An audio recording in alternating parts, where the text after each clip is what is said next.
Report. Hindi katagang ibalik na ang direct application sa China o naman sa Tubo, partikular na ang mismo sa Tibo, payon sa Guangzhou, Fujian Province. Karong abot Marso, by sila ang gitaybaw sa kinikarong Chinese Consulate General, direct mismo sa Tubo.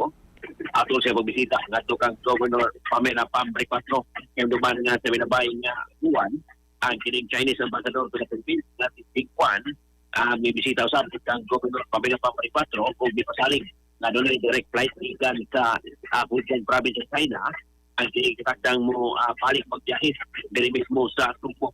Ang kining Xiamen Airlines mag-operate so sa duha sa usa ka semana dining ikutan nga ruta diin gilagway sila sa kobertura kadako ug matampo alang niya sa turismo, kining komersyo, trade and industry ug man ang kining people to people exchange dining duha ka mga rehiyon yung duman nga sa mga semana usab kung nga kining semana nakalabay si Governor Pamela Pambray 4 kauban ang mga delegado sa Cebu Provincial Government may bisita dito sa Fujian Province alang sa high level engagement aron sa pagpalig-on sa ilahang partnership dito sa tutan nga probinsya, partikular sa healthcare, investment ug economic development. Sa ato mga katropa diha nga nakalubog sa pagpanaw, ilang ganunay o gisod sa lasok, capsule, limitan kay kini kompleto sa mga phytonutrients nga mo pektar sa itong mga mata, ano na kinilutin, beta-carotene, vitamin A o zeaxanthin.